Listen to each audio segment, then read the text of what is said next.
Hindi stories. सेब की अनोखी कहानी। एक सेब की जुबानी।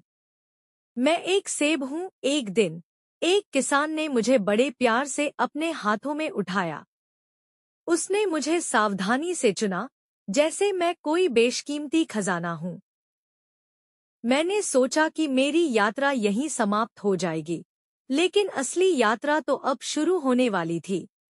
किसान मुझे शहर के बड़े बाजार में ले गया। वहां बहुत सारे लोग थे। हर कोई अपनी पसंद का फल और सब्जियां खरीदने में व्यस्त था। एक छोटे बच्चे की नजर मुझ पर पड़ी। उसकी आंखों में एक चमक थी। उसकी माँ ने उसे मुझसे परिचय कराया। देखो, यह सेब है। यह बहुत मीठा और पौष्टिक होता है। बच्चा मुस्कुराया और अपनी माँ से मुझे खरीदने की जिद करने लगा। मुझे घर लाया गया और रसोई की मेज पर रखा गया। बच्चे की माँ ने मुझे धोकर प्लेट में सजाया। मैं सोचने लगा कि अब क्या होगा। तभी बच्चे ने मुझे उठाया और एक बड़ी सी बाइट ली। उसका चेहरा खुशी से खिल उठा। मेरी मीठी, रसीली स्वाद ने उसे इतना आनंद दिया कि उसने मुझे पूरा खत्म कर लिया। वह दिन मेरे लिए बहुत खास था, क्योंकि मैंने उस बच्चे की खुशी का हिस्सा बनने का मौका पाया था। लेकिन मेरी कहानी यहाँ खत्म नहीं होती। मैंने उस बच्चे को सिर्फ आनंद ही नहीं दिया, बल्कि उसे पोषण भी प्रदान किया। सेब में कई प्रकार के विटामिन और पोषक तत्व होते हैं, जैसे कि विटामिन सी, फाइबर और एंटीऑक्सीडेंट, जो सेहत के लिए बेहद फायदेमंद होते हैं।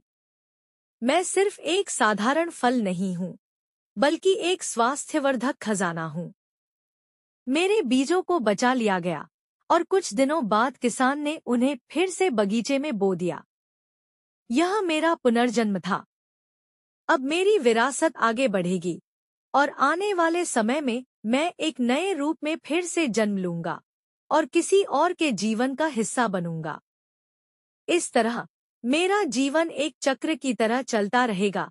एक बीज से पेड़, फिर फल और फिर से बीज।